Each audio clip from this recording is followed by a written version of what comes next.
Happy New Year and welcome to the first episode of Season 2, Weekly Wings, DroneLife.com podcast. It is 2025. I am still Paul Rossi, and co-host with me is still Terry Neff. Terry, how are you doing actually? I'm doing great, Paul. I'm a little tired, a little lethargic, but I'm ready to start this new year up strong. It is currently the 3rd. And I say actually because I'm like, how are you doing actually? I miss, but happy belated birthday, the 1st of January. Thank you. Big day. You got your Cerveza t-shirt on there.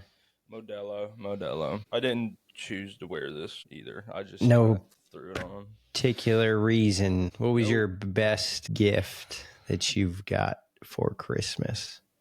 Best gift I got for Christmas, I got a $10 Starbucks gift card, and then my mom bought me a Kill Tony live package. So I got a signed poster with Kill Tony, with Tony and Redman's signature on it. It come with a little collapsible shot glass and a Kill Tony hat. And then both live episodes. I still got to watch the 31st episode. Right on. Yeah, it's a good package. Sounds awesome. I got a jacket. I got a jacket for cold weather. Nice. You need it right now. It's cold as hell outside. Yeah, and went up north to Connecticut. It was snowing. Vermont, it was snowing. And surprisingly, it's like the lightest, smallest, tiniest like jacket, right, that I own. And I'm just like, you're like, this could not keep you warm. You know, how could this keep you warm? And then you put it on and it's just like, holy cow. You're like, you go inside, like, oh, I got to take this thing off. I got to take this layer of nothing off. I'm so hot. Yeah, no, I'm like anti-jacket. Wearing like, a hoodie currently. Yeah, like the hoodie. And so this thing's nice. You actually put the hoodie over it, or you put the jacket over the hoodie. So it's super nice. And then the other thing, I shouldn't tell you this, I probably owe you. I don't know if you got any checks for signing the thing or if you got anybody to sign that petition, but I got like 2 people. Did you? Yeah. That pack? Yeah, dude, I got 2 people to sign it. Where's my check at? Where's your at? Oh, I was going to say, am I going to have to go see Elon Musk? You might, but I'm pretty sure I got checks from America PAC petition and they were for $47. So I was like, holy. I told everybody that signed it that I would give them half. So as soon as it gets here, I'm gonna have to start divvying it up. I just still can't believe it came, but to be honest, it looked like junk mail.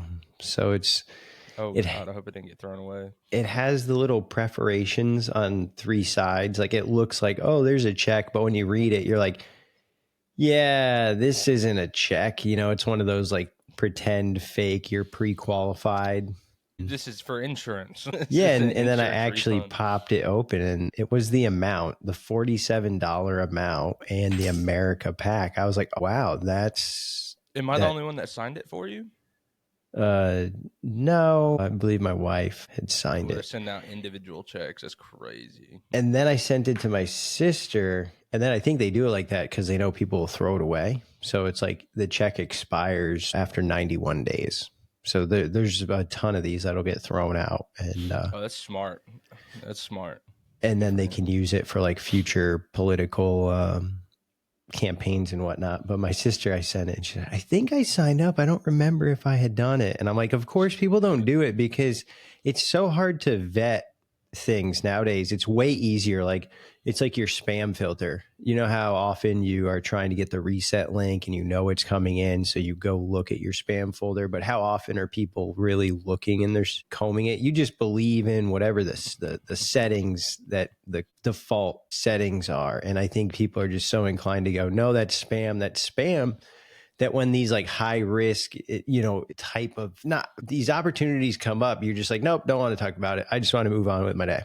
It's like this deep in the decentralization stuff, because I'm like reading and diving, and it just gets to the point where you're like, is this legit? Is this going to make money? And is it worth figuring out if it's legit or not? You know what I mean? Like at the end of the day, even if it is it worth the learning and the diving into that? But Happy New Year, everybody.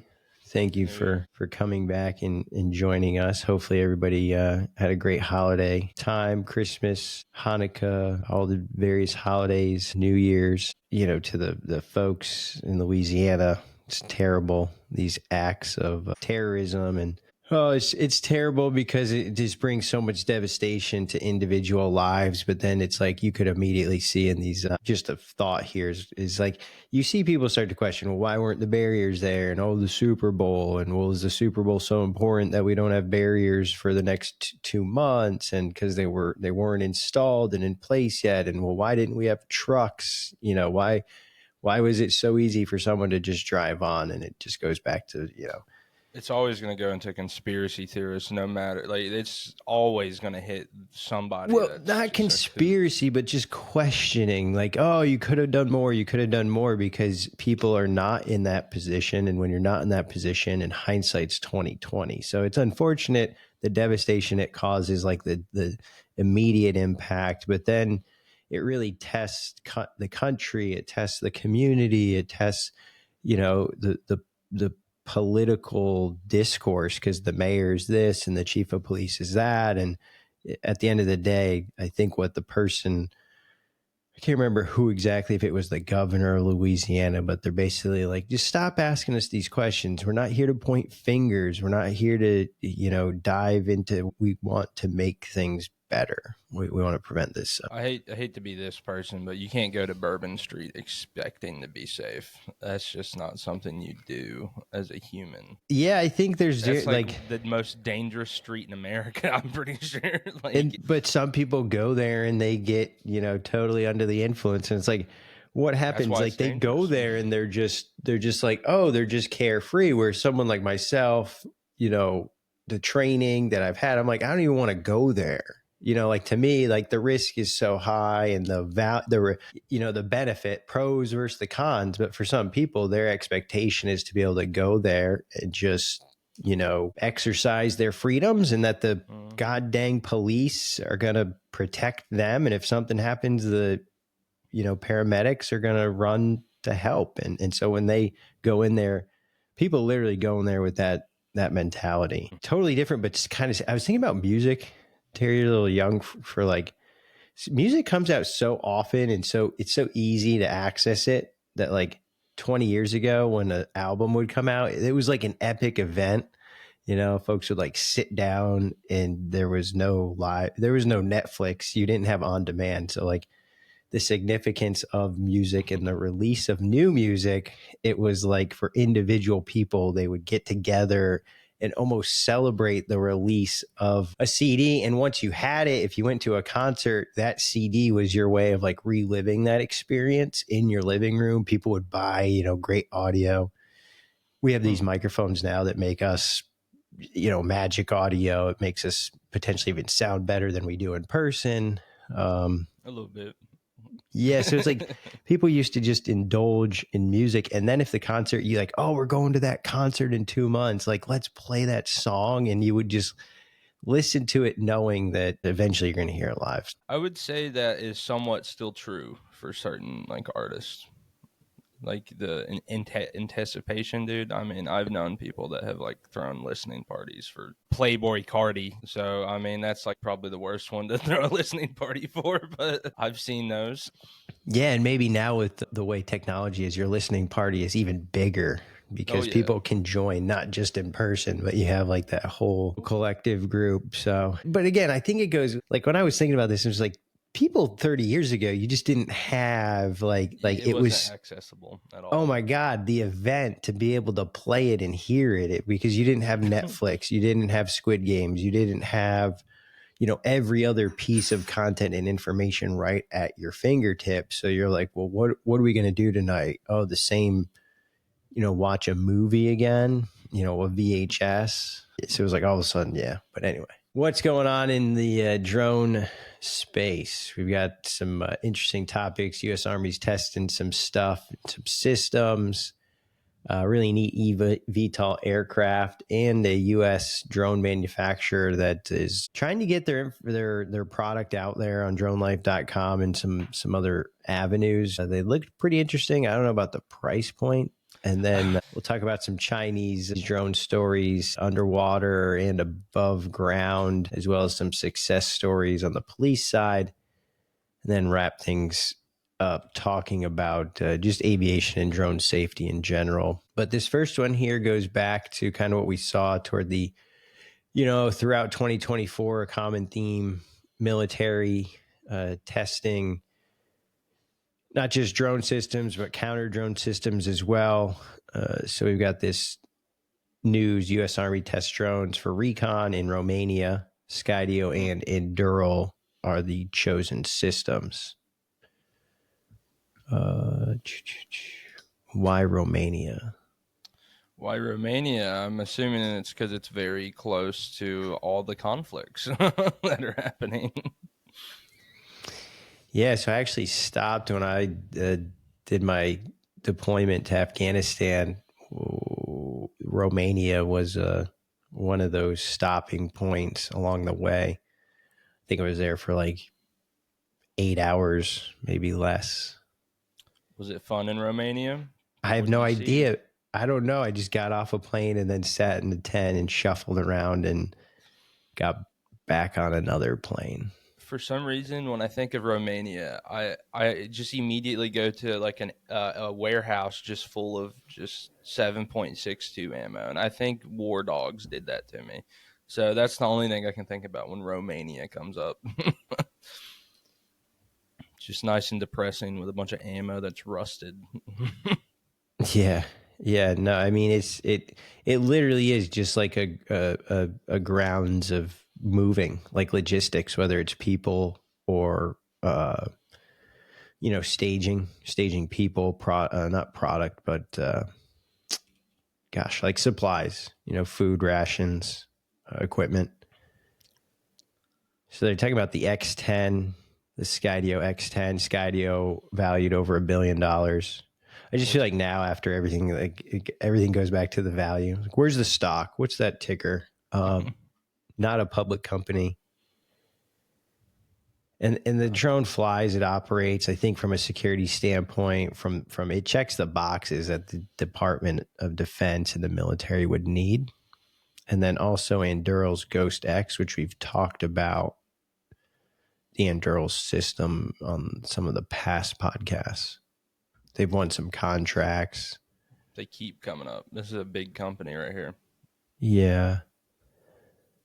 Are they public? I don't want you to look it up. Did you got one of those fancy phones? Fancy phones. $1.5 billion contract, maybe. Yeah, we've definitely talked about their different systems because I know I think they're counter-UAS. I think they are public. Wait, are they? Raises $1.5 billion. No, I don't think they are public. They are trading at $30 though. Not too bad. If they're trading though, I mean, how could they not be? I think you have to go through a broker.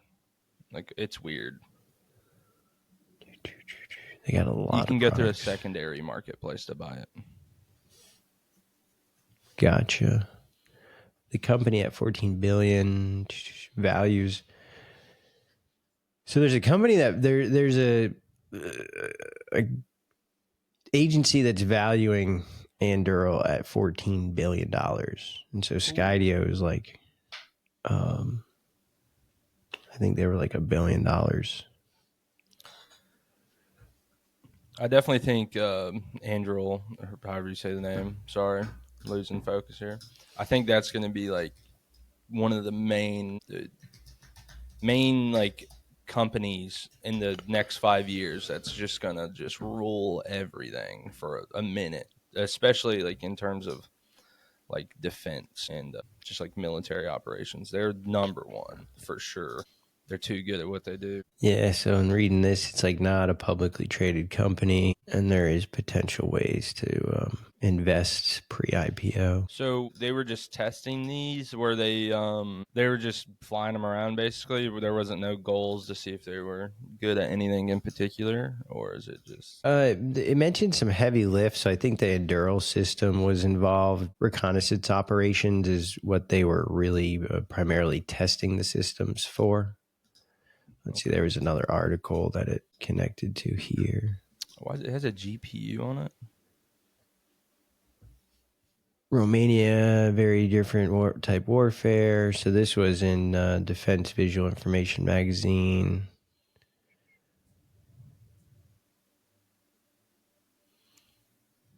One is a small reconnaissance and one is the medium range. So Skydio is a SRR, small size, and then the Anduril would be your medium size reconnaissance. So they're testing out the two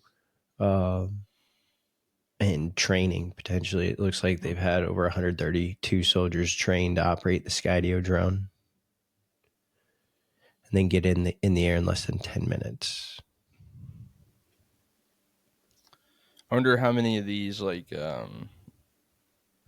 testing, like there's got to have been a few like off the books And so test of drones, right? Like they're not telling us about it every time. I don't think they're testing here. It says in more detail, there's like the heading, and then my platoon directly from a staff sergeant is saying my platoon is out here conducting training for the equipment and tactics and building familiarity to increase our proficiency with all the equipment. So I don't think it's as much as testing as it is training. Oh, so these are like for sure what they're going to use. Right. Qualified aircraft operator before you're able to put the aircraft in the air. So we run initial qualification program, and they've got over 132 soldiers qualified on the Skydio. How many people are qualified on the other? It doesn't say. It's all about testing the personnel and test the structure of the platoon and the communication between the squads and how they work together.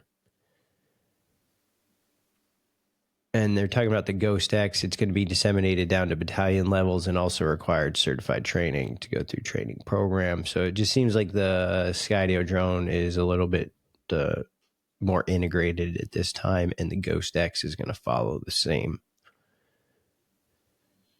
And so this says first field training for new drone systems, and then the other article said something else. Okay. And yeah, so that is really like misleading. So see how this one says first field training. It's interesting. The header, and Yeah, then this article says U.S. Army tests drones for recon. So that's where I got tests from. If you go back to the main source, it's not testing, it's training. Which makes sense. There was a lot of testing last year. These contracts that we talked about went out. Anduril got some of them. Skydio got some. So now they're moving into a advanced phase of integrating it in. And Romania would be a good place to. If you already have people, it's just weird. You know, you would usually buy it and train here in the United States, and then you're deploying soldiers that are already proficient. But if you already have folks downrange and you're trying to get them trained up, then you could potentially just pull them to Romania. Romania, I will say, I know just a little bit about Romania. It seems like a sick place. I'm not going to lie to you. One of my favorite YouTubers when I was like 14 lived there. Oh, yeah? Mm-hmm. Well, from military to a more civil commercial approach here. You heard of EVTOL, Terry? I have not heard of this company. Look at this thing. The Helix. I can't remember. I feel like I've seen it. I don't think we've talked about this. Maybe something similar. Oh, they had to make sure they had the Rivian in the shot right there pulling it. Dude, Rivian. But here's another one. Yeah, Rivian. I don't know. I'm tempted. You know, Rivian's like $28, you know. Super low compared so to these like actual videos of it flying, or is this like rendered? Yes. Okay. This is videos of this thing operating. No runway required. Dude, it looks cool. Don't get me wrong. It looks like I would wreck it immediately. Like what do you need? Like, but that's like an auto takeoff. Like I guarantee you, like you push a button and then it auto takes off and gets you into, you know, your needed setup. Like, what certificates and license are you gonna need to fly this bad boy? I don't know. I haven't been able to dive that far into it. I think it'd be considered like a ultralight or a sport type pilot thing. So not a whole lot. This is like trying to replace cars, right? So like you just imagine like having to go out to the parking lot and just like let me check my props, before you leave. Nobody checks their tires before they leave. Yeah. You're like, let me go to the backyard. But it like they say replace a car, but when you look at it, it's like you need a car to tow this trailer. So they're selling it Not with if a you're flying it anyway. trailer. And I mean, unless you have a house sitting on a ton of land, you would actually need like a boat. You could own a boat, but if you don't live on a lake, how are you going to get the boat to the lake unless you leave it at the lake? I don't know if they're saying that this is replacing a car, but I'm assuming that's their their intention eventually. Unless it's just like a hobby thing, which this would be a cool hobby to have. I mean, could you imagine zooming around in this boy? Dude, Yeah. Then you look at the price, and it's just like insane. where's the price at? I haven't seen the price. Reserve, or you want to see the price? Here's your handle. So if you need to deploy the parachute, you got your two controls right here. Your Oh my screen. lord. There's 2 control sticks. Yeah, I wonder what. That scares me. I'm not nearly coordinated enough to do that. You got your pre-flight. It's all in the app, so you just use your app to go through and do your pre-flight. Reserve your helix. Oh, you want me to press that, don't you? Ooh. Oh, did you click it yourself? Goodness. Yeah, package 1, the basic package. So it's operated under Part 103, so it's an ultralight. Okay. Operating under Part 103, $190,000. Reserve yours today, $9,000. What's the differences between the packages? The Package trim? 1 comes with a standard charger. Package 2 comes with a level 2 charger, so you're going to get charged up much quicker. Also, package 2 has a little bit different like trim paint on the outside, so it physically looks different. And then package 2 comes with the trailer. Okay. And Package then 1 you could also spend 20 grand to put a cat on the side of it. more. Right. If you spend 20 grand, you could do your own all out. If you spend package 2 only has ADSB in and remote ID. So like you can, this thing with package 2, you're going to get ADSB in and remote ID in. So you'll see other planes and other drones. Package 3 is going to give you ADSB out. So you'll have ADSB out. With ADSB out, that means you can operate within the mode C veil. Mm. So your most equipped, your ELT, emergency locator, that doesn't come in the other ones. An ELT, basically, if you crash, the ELT is like a automatic alert system that will send a message to like a data center that monitors it. Hmm. And it'll be easier to find you because your crash aircraft will be emitting a signal. Mm. And then you got a couple different color schemes here. Yeah, I don't know. It's just a hobbyist thing now. The more I'm looking at it, like Oh, I wasn't even it's just sharing you, this. dude. It's people buy their little planes to fly. Why not this? You know, this is cool. This is a. I would definitely want the as opposed to a plane. Obviously, you would want the spot checking and the what's the word I'm looking for? The quality control. I would want them to look at this thing 400 times. Well, so they are. That's the thing. You're paying this $260,000 because it's being manufactured as a Part 103 ultralight aircraft. So it's having to meet all these specs. It's not just some folks in their garage slapping this thing together. Well, you don't know that. Where's No, their headquarters at? we do know that. We do know that. If we go back, basically to the bottom here. Where's their factory at, man? About.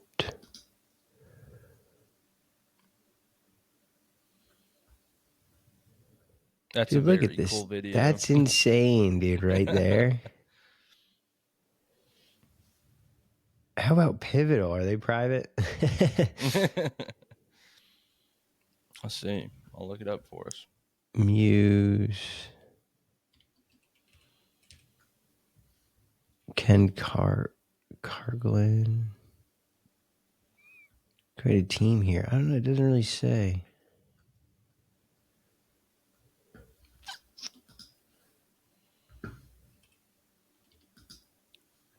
Let's see. Pivotal.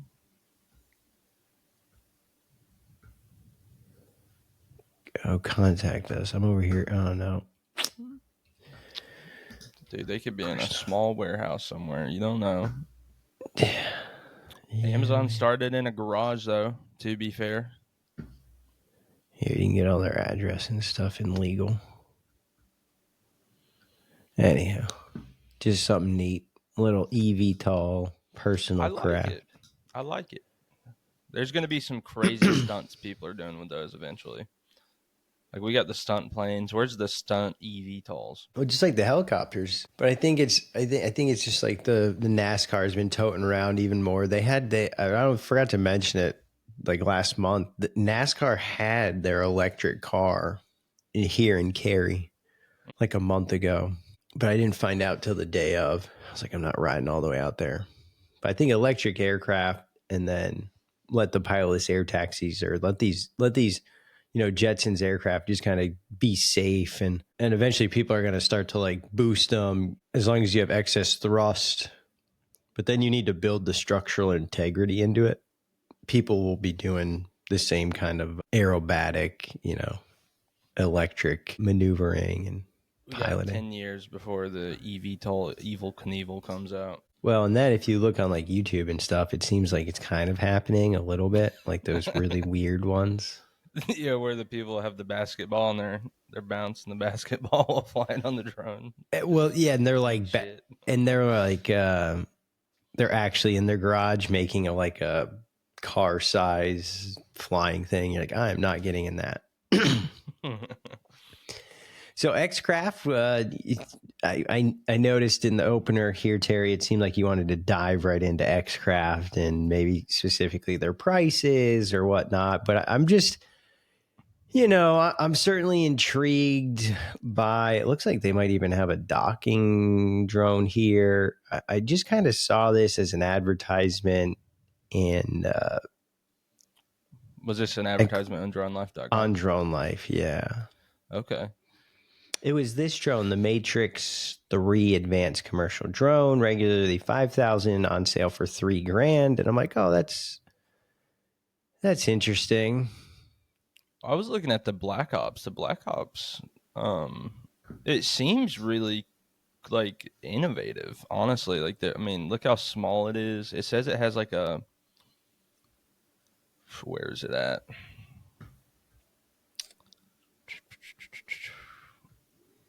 Could have swore it said it had like a hook on it.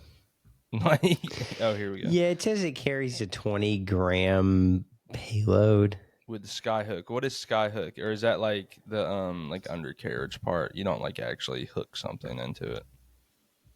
It might show on this video. And I could not help to think that this looked like somebody released a YouTube video not too long ago, and it said like the video's name is I 3D printed a tiny quadcopter, and for some reason it just hit my mind because I think that is 3D printed. Oh, 100%. Yeah, 100%. It didn't show the It's got thermal imaging though. I mean, for $4,000 though, you get a cool backpack, you get the goggles, you get the controller. It's really not too bad. You can even buy a solar charger. Yeah, and that they're even going out and like selling these, because the biggest thing is, like you said, you could 3D print them and you could make it, but then it's fidgety and you have to know how to use it. So that's this nano with the thermal. That's incredible because there hasn't really been a nano thermal drone. except they are starting to come out. The problem is it's Autel came out with a small compact thermal drone. DJI is getting ready to release a compact thermal drone here, but how are they going to get it into the United States? They can't get stuff into the US. And it's part of what we're talking about a little bit. The second here is the CCP, the NDAA 25. It doesn't have the ban, but now the Department of Commerce is coming out and basically saying, we shouldn't be operating these drones. And it's just it's just constant. It's constant. There's good products at the $20,000 price point that are American made, 25 grand, but there's nothing comparable at 5,000. So like what this company's doing is it's pretty interesting. And I'm just seeing now that they're as seen on Shark Tank. So I'm like, well, I haven't seen anything about this company, Xcraft. Go down to the the little infographic thing they got. The remote. It's so funny. The remote looks good. Like it looks decent, but the aircraft itself, it looks like Skydio, and it is 3D printed. But Terry, there is like good ways to 3D print. What am I looking at? They go to the Black Ops, the page, and then go down. That one. And then go down. There's like a little check bar. Oh yeah, that one. This stuff is so funny. No Chinese spyware. Yeah, American made, no Chinese spyware. They got FPV cool goggles included. Like I don't want FPV goggles. The blackout mode is cool, I have to say. The Mavic, you can turn the lights off on them. I don't know what that means, blackout mode. You know what this is selling to, right? This is selling that. This is for it's like ultra privacy button drone form. Like there's companies that would sell like these phones that were more or less meant for drug dealers, but they were encrypted and they were like $4,000. Well, it's NDA. They're claiming it's on the website that it's NDAA compliant. So if it's NDAA compliant, then certain funds can be spent on it. But then it's like works in a grid down, shit hits the fan situation, check. Not the like why wouldn't the Mavic work in a grid down SHTF situation? It would. And then no software updates before flight. You don't have to do software updates on a DJI Mavic thermal before you fly it. It could carry 20 grams. So I like this product. Well, I'm not saying I don't like the product. It's just that graph is terrible. And then so they're doing that, and then they've got the this outdoor one, but it's $3,000 for a drone that looks like a Skydio. And you can really good to go back. You can 3D print things well. You just have to use the right materials and a good printer. And it seems like maybe they are. Wait, hold on. But you have to charge that much to have support. If you're only going to pay $1,000 for a drone, how are you going to build a company? How do you expect people to go to that one? Oh, and then this is hilarious. They're like, oh, this is a light drone that you hang. That's cool, though. You have to admit. I mean, the idea is neat. You could you could incorporate these into drone light shows. Come on now.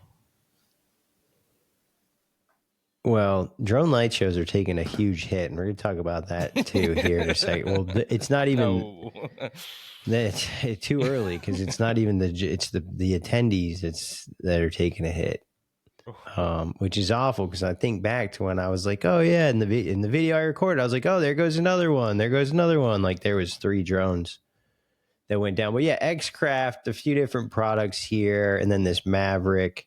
How much is this one, by the way? This is $3,000. It's just your FPV drone for indoors with no thermal. It seems like they love the $3,000 mark. Well, everything's on sale too. That's the MO of this type of website. What's the thing is what's the cheapest you can make something for and not lose money and still make again, that's the sweet spot. If you have a $3,000 product and you can make it for $1,000 and you can sell 100 of them, $200,000, like it's all. And it says they're on Shark Tank. I'm sure this is going to be a successful company. I think eventually they're not going to be $3,000 though. I mean, this is definitely just like startup. It's probably just a team of a few dudes just having fun, making stuff. Can you lay down, Willow? I like petting you and all, but I need you to lay down. X-Craft, Panache. See, but what is this? See, they put something totally different on if you type in X-Craft Shark Tank. America's drone company as seen on Shark Tank. So now here's X-Craft, T-Mobile for Business, registered partner. And now here's this box, Discover Panadrone. And so this drone, the Matrix RTK, it looks like here's a Nano 1, Shadow. It's like a whole different website. Yeah. And then I like this website more. Here's like their initial legacy, why they called it X-Craft. The thing is like the shape of an X. It's so weird. It's an interesting design for what is that? What? Oh, it's like the way it docks. On the Panadrone, there's like it has like carbon fiber like rods sticking up like this, like it's a grappling hook. Oh, there you go, the Cybertruck. There we go. Is there a Pepe mask anywhere? Another Cybertruck. Is it deep? Is it wrapped? Is it wrapped? This is weird because this is the same. Why are we not seeing this website? This website's so much cooler. Just incorporate a buy button on this website. Oh, and then it takes you to this. So what this is like a pre-made shop that they just kind of like you click buy now on this website and it takes you to like a GoDaddy like website.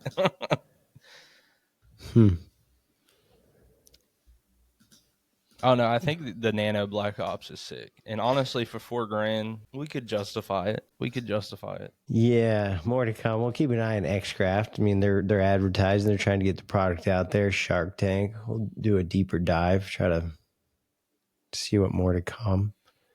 And now Chinese underwater. Now we're gonna dive into China here for a few minutes.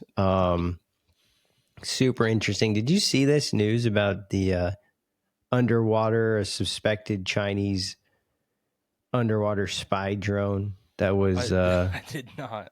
I've been incognito over the last few days. So it's a water drone. Yeah. And there's no... I've been seeing a ton of stuff about China and drones recently. Like, didn't they just like kind of show off a like a long range like drone deterrent system that like just scans the airspace and flies around? It's like a radar system. Yeah, and it seems like there's a lot more going on here where it seems like a Philippine ship was rammed by the Chinese Coast Guard. Looks like the South China Sea is just typical South China Sea. Mm-hmm. Is there an island right there that they built? And China's just gotten to drones, so China's all over the place. You got to respect the hustle from China. The water drones. Respect the hustle. Yeah, and the drones are great. And now they've hustled so hard and captured so much of this damn drone market. They're now seen as a threat. And so we just see the Commerce Department issues a notice to proposed rulemaking to limit use of Chinese-made drones and components. So the government's basically saying like, and we need information. They're putting out a notice that says we want to create a new rule, and it's the same stuff that's happened in the FAA, right? They put out these NPRMs for drone delivery for beyond visual line of sight, and they ask how can we do this? We need your input. We need your insight. And so now they're asking industry and the people, how should we be structuring this proposed rule in order to mitigate the risk to national security of using Chinese-made drones, and then also mitigate the risk of the supply chain. I'm gonna be honest with you. Didn't hear a single word you said for about 10 seconds. You just completely froze on my end. Completely froze. Well, the good news is it's saved locally, so we'll hear it all. But it's Okay. to I'm just gonna look schizophrenic. yeah, to summarize it. Basically, they're going to make a rule, and they want industry and individuals and the people of the country to chime in and help figure out what the rules should look like in order to bolster the U.S. American UAS supply chain and enhance security. Do we not have a photo of this drone they found? That I don't know. I tried to find one and didn't see it. Over there in the Philippines. You tell me that Philippine captain didn't have anything on him? He didn't have a phone on him? Oh, I think I found it. Oh, I found it. Here we go. I'm gonna send it into the chat so you can pull it up. It's just a yellow rocket looking thing. It's an interesting drone. What is that capturing? There is the suspicious drone. It does look very suspicious. But I feel like if we're going for stealth, why are we making it yellow, China? Come on now. Use your thinking caps. Yeah, and I love, like, my favorite part of this photo is they set it on 2 tires. 3 and tires. 3? Is that There's 3? back there, yeah. Are you sure? It's a big boy. How can you say 3 for sure? So there's one to the right there, right in front of us. There's one right behind his left and right leg, and then there's another one directly to the left of his leg. I don't know. That could be 1 tire. One very long tank tire. And then all this trash over here. So I guess think this is on the fisherman's boat. Don't slander the fishermen like that. Ah, yeah, that makes sense. That does make sense. It does look like they're sitting on the fisherman's boat. Let's say, I hope that's not like the Philippine police headquarters. They clean the floor. HY-119 is about 6 feet long.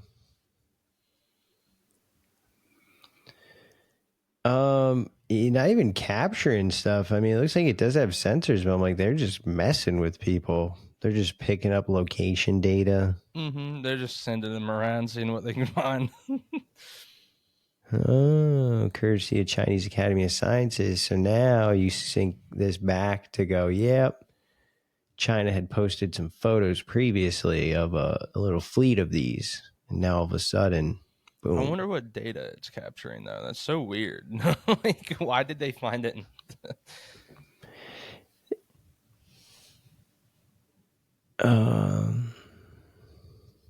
Yeah.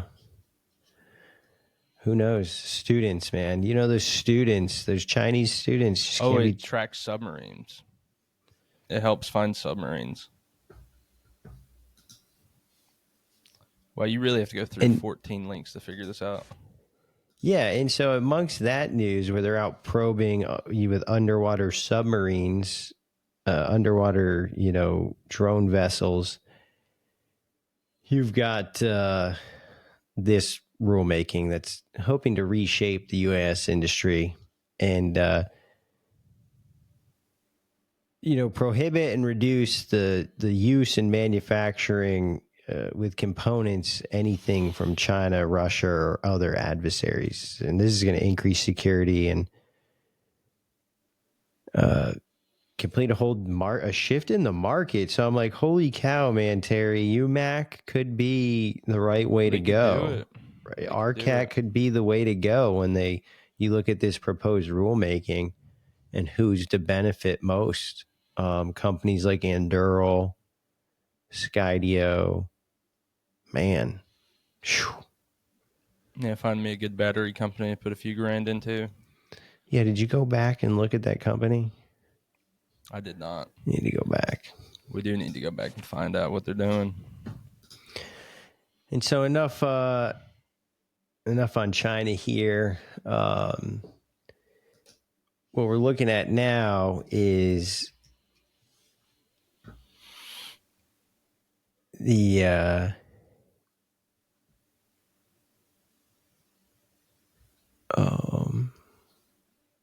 New Mexico Police Department used a drone to nab a suspect who was a car thief within minutes after putting that drone up. So here's another one, Terry, that popped up. I'm like, oh, police won. I was like, this is weird. This article just came out. Yeah, this is A few fresh. hours ago. And so the New Mexico police, they got a video here. I'll let this roll. Oh. Santa Fe police truck was stolen. Officers tried to do a traffic stop. It's at the parking lot. All right, apartment complex, 1705. Did he just pull into that spot, the truck? It looked like he just pulled in. They were trying to do a traffic stop. So, yes, he pulls in and jumped out of the truck. Outside, police! Let me see your hands! Santa Fe units 1031, 1031 for the stolen vehicle. What? He stole the worst truck possible, bro. He's gone. Leaving high rate of speed, probably heading back onto Gone. Camino House Right. Show me your hands. Show me your hands. Say where you are. Come here. Oh, Dodgers fan. Of course. Of course, Dodgers fan. Ooh, speaking of LA, Somewhere else. do you know how there's just a ton of car chases in LA? Wouldn't this help? Of what? Like there's a ton of car chases in LA, like daily, more or less, and they were just following them with helicopters. What if we get like a long range, high flight time drone, and we just kind of track them with that? Just kind of set it to where it just tracks that car. Oh, folks are starting to do that. I keep saying on the highways for amber alerts, dude. Like when an amber alert goes out, they know the car and the license plate, they know the color. So imagine having drones that could just pop up and just immediately start scanning. They need to do that in LA when somebody steals a car, because well, they have it's such dense populated. I think that they have like other cameras and. They don't do a very good job of chasing these people, though. Like, I don't have the stats on that. They just kind of suck at it. I'm not gonna lie to you. You might as well just not chase the dude. and so how cool this is! Like this just came out within. They show the. They did a good job. They show the drone footage here. He resigned pretty quick too. Yeah, you can see in the drone footage, right? They've got the. Do you think they would have got him if it was in the summertime and the leaves were on the trees? Oh, for sure, man. People would have been out, dogs, things would have been moving and scattering. Look at that. That's the most calm, arrest. Like, the dude's not even looking at him there for a second. Great job by the...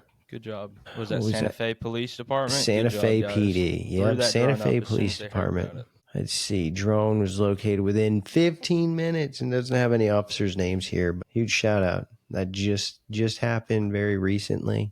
Probably took him 3 minutes to pull it out too. So it's really like 12 minutes is how long it took him to catch him. Yeah, that's probably a good point there. Just wonder what drone they were using. Probably bet you it was Chinese. Andrew, they're just gonna bomb. Yeah, it was their medium range reconnaissance vehicle. Last couple articles here. We've got thermal imaging drones could help water company spot leakages from miles away. So another article that just came out this day of recording. Severn Trent anticipates this technology will be very beneficial in achieving its target of reducing leakage by 15% by the end of this year, 2025. So they're going to use the thermal drones in docks, conveniently located in order to deploy these for leakage. The company uses the thermal imaging drone to detect drops in temperature on land below to spot leaking pipes So they've been using this technology for years. And so if there's a leak in the pipe, the temperature of the ground under that pipe is going to be cooler than it should be. And that's so it's they're not even looking at the pipe, they're not analyzing, they're looking at the ground temperature underneath the pipe itself. That's a DJI, I think, right? Oh yeah, and that photo there, that's DJI in the box. That's the one they're using. Matrice 30T with a Dock 1. Amazing aircraft. So it's just a water company implementing this, and The they've water been doing it for years. Yeah, water company. They've been doing it manually though, going out manually, taking the drone out, flying the lines, taking the pilots' jobs, man. No, because they're remotely operated. So now the pilots don't have to lug all the crap out there, and they can do these inspections more regularly. What if they do an inspection and they do it once a month, but the day after you do the inspection, the pipe fails? You're not going to detect that leak for another 20, 30 days. But if you can fly every week, you're going to detect faults. You're going to catch things quicker. So you don't eliminate the pilot. You just make it way easier for the pilot to do the job more efficiently. It's interesting. Because someone's going to have to be on the other side of the box, right? I wonder how much money this is going to save them a year. Because, I mean, like a small leak can cost a house like $200 a year. So...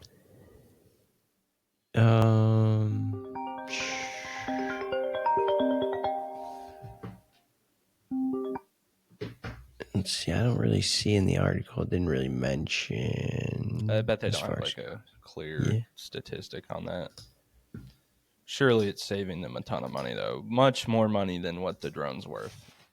Well, you think of the cost that it takes, the time it takes someone to go out there and drive, and then the gas costs. And so trying to find it. Jesus. I would, tens of thousands of dollars is going to be saved. Good on, what is the company's name?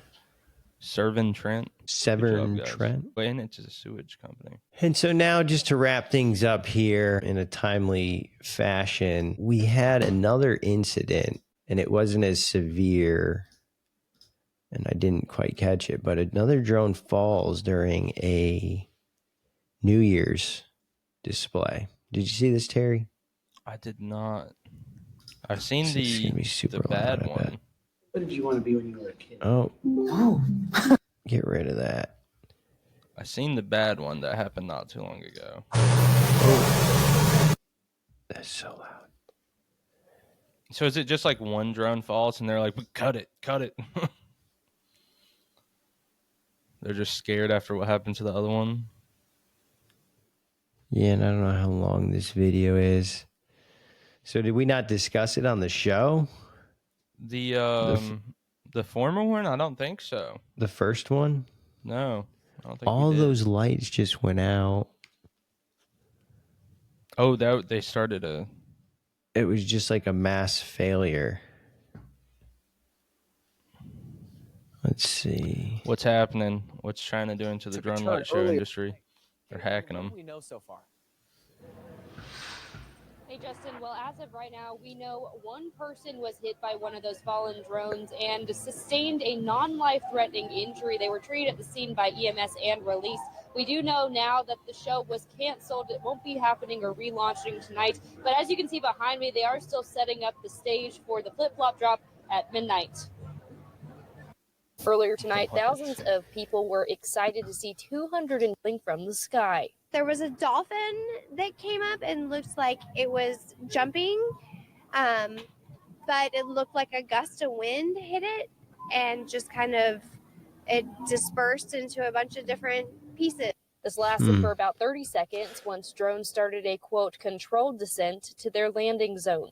This was Folly's first ever drone light show, replacing the annual fireworks show on the pier. Event coordinators said the drones were meant to be more eco-friendly, but they say it was also more costly. I understand the environmental...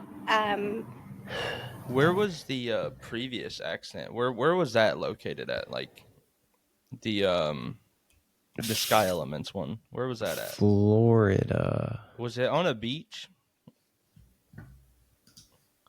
Maybe we shouldn't do them on beaches anymore. if that's the case.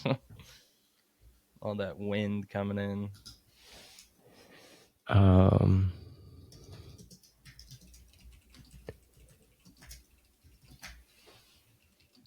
Florida. Yep. So Florida and then South Carolina. And so that boy in Florida was released from the hospital, and Sky Elements had stopped. Didn't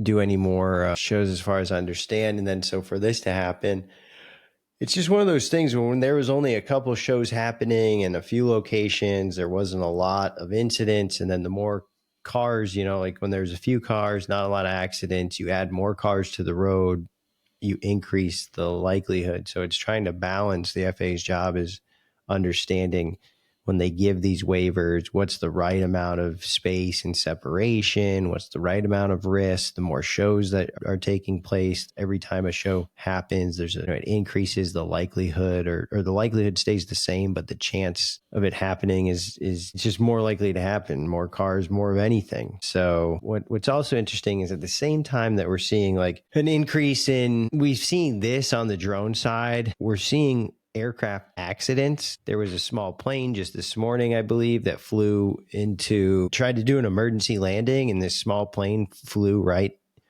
into a factory that had like over 100 workers in it. And then also there was that international flight that just had that crash. I think it killed like everyone on board except 2 people survived. And that was a Boeing aircraft that was being operated internationally. So South Korea. Yeah, it's really interesting when these things happen, that how they get addressed, understanding there are certain risks associated with life and transportation, aviation, different work and jobs. And so from a public standpoint, I don't know. I took my family front row and had my kids sitting front row at a drone light show on December 21st. Now there was a net. It's really interesting to kind of see this because it was at a baseball stadium. So the drones were set up on the outfield and everybody was sitting in the seats. So it's like you're watching a baseball game. How close is too close? But if you were sitting front row in this stands, you had this giant net guarding you. So there was no drone was going to just fly right into our kids or our faces. Could something have fallen on top of us? Potentially. But yeah, it's this new year. It's very interesting with the stuff that's happened in Louisiana. It's just, again, I think 2030 might be where we need to get to, because the 2020s are just really trying to drag us down. Well, I know it seems like this is like very bad in terms of the drone light shows, like all these problems happening, but you got to think they are safer than fireworks, right? Like they've got to be. Who knows how many people got hurt by fireworks over the New Year's? And so that's what I wanted to immediately, my thought, and I didn't have the time to kind of look into it. But as I was in my bathroom, I brushed my teeth. I'm like, you know what? Not that this justifies what happened. And I think the reason I didn't look it up is because I'm not operating a light show company. So I don't need to answer some of these questions. But just from a thought standpoint, I was like, you know what? I do wonder how many folks have been injured or died due to some sort of firework malfunction. And then that guy went and blew himself up in the Tesla Cybertruck with a ton of fireworks. Interesting year so far. We're 3 days in, man. That's what I'm saying, man. It's not a year. It's this whole decade. So when everyone thought like, oh, 2021 is going to be so much better than 2020, it was like, no, it's not. And then it was like, oh, we're going to get ready. And then 2024, we're going to get to 2025. And it's like, nah, we nihilist right now. We need to get to 2030. I'm telling you, it's 2030. I'm in it for the long haul. And I say that because I can't wait to see where Bitcoin is at in 2030. January 1, 2030, will I be a millionaire? Stay tuned. More than one share of Bitcoin? There's no way it's going past like $1 million. Stay tuned. Well, another great episode, Terry. Appreciate your time. Appreciate you. Glad to be here. Can't wait to get back on track with the podcast. Yeah, appreciate our audience for tuning in. Hopefully you found some insight and information in this week's episode. We talked a little bit about the U.S. Army doing some training, not testing, on the Skydio and Endural systems in Romania, getting those integrated into the front lines. We looked at a pretty interesting aircraft, EVTOL, take off from your front yard, backyard, drag it, tow it to wherever you want. The pivotal EVTOL aircraft is just a small $200,000 to get you started. And X-Craft, a U.S. manufacturer with a significantly priced out aircraft. It looks kind of like a prosumer aircraft, but it's certainly priced at more of that. I guess it's not even like American, comparatively to other American products. It's pretty cheap. So we'll follow them and see where this thing goes. Again, the China bad theme just carried right into 2025, and we'll see what the Department of Commerce is doing here with this proposed rulemaking. And hey, you know, this whole UMAC, unusual machines, Terry, they jump, they're back down again. What's the low? You're gonna have to. I sold. Did you Not say? now. I made $3 total. So There you go. Bad. It's dipped. Time to buy. Maybe it's because yeah. a lot of stuff's going to happen. Unfortunately, it looks like the House can't get their stuff together. We don't know who the speaker is yet. This is live happening, but once things get sorted, we're really going to see some move forward where we need to be when things move forward. It's probably going to be with the U.S. drone manufacturers. Another shout out to the Santa Fe Police Department for operating their UAS to catch a suspect. Good job. Way to go. And from a case study standpoint, water leakages, seeing the integration of automation and docks into their well-defined processes is really exciting. So we'll see. Hopefully more companies integrate that from the water side, and maybe your water bills will go down if they start doing their job. As always, fly safe, because, you know, whether you're flying airplanes inside, whether you're flying drones from the ground, safety is always the number one most important thing to keep in mind and factor into your operations. Understanding environmental conditions, your health, and your aircraft. Super important. Again, thank you everyone for tuning into episode 1 of season 2 of DroneLife.com, of Weekly Wings, a DroneLife.com podcast. We will see everybody on the next episode. Fly safe. Fly safe.